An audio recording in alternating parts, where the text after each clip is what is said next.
So if you're attempting a screen for the first time or you've been doing it and a little bit frustrated with it, I'm sure that this visual might help you, and maybe along with an explanation.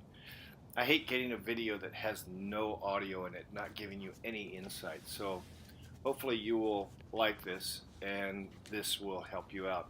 Now you'll notice that he had a tool in the beginning that he pressed down on the spline, which is a little piece of soft material that he puts inside that track. And something that really helps is he has a tool that has a very large round um, top to it, the roller. And that tool is more of an industrial tool, and you'll get probably one with a real small roller and a plastic handle. It will still work, but the large one tends to do a little bit better, and you can probably find one on Amazon or anyplace else.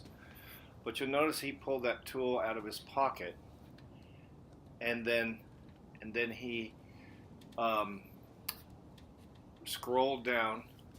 And one of the big things that you'll notice is when you're doing this is that you'll see, like from standing back here, like edges move from one end to another, and you don't see that with this guy because he does a light scroll on all four sides, and then he comes down on it.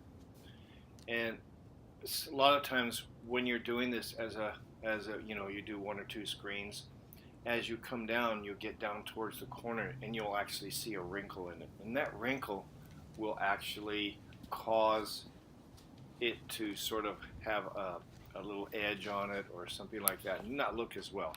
This guy comes all the way around. You notice it's smooth as can possibly be all the way to the corner, and he's just done a great job. So this is one of your pros and it's just a finesse.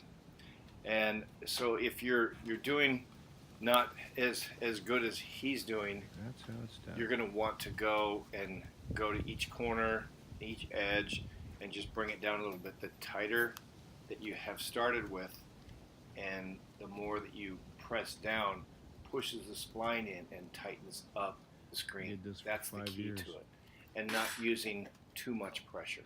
I did it. Okay, I hope this helps, and